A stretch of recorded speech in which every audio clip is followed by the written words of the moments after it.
There are nuances of meanings to the words that you don't get if you don't understand what the individual glyphs mean. For instance, there's an Egyptian word that is translated as diving duck, but when you read the glyphs, it really reads pool of water, place of diving duck.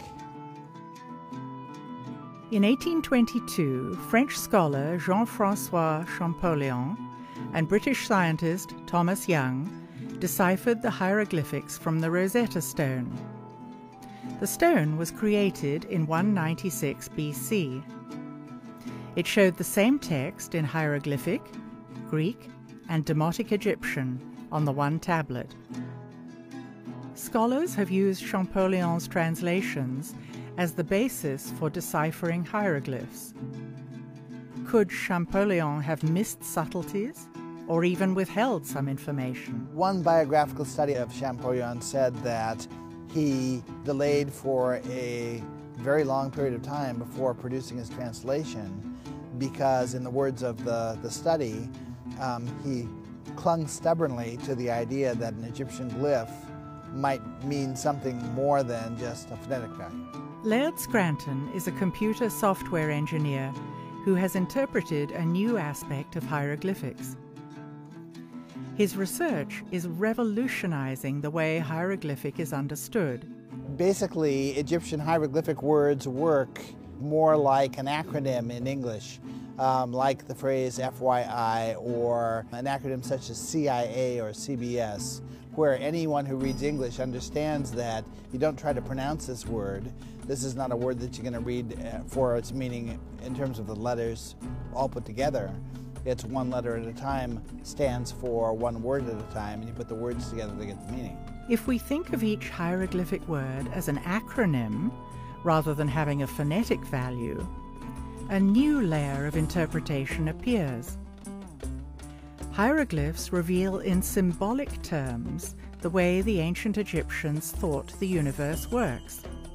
I can show that certain key glyph shapes came out of cosmology, which describes how the universe was created.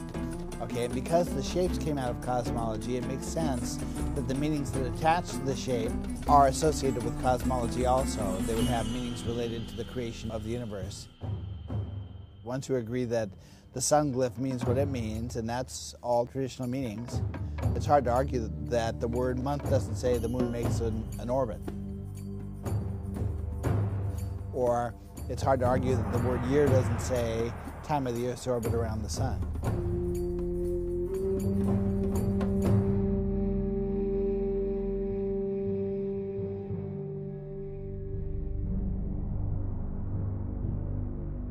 The ancient Egyptians were almost obsessive keepers of records.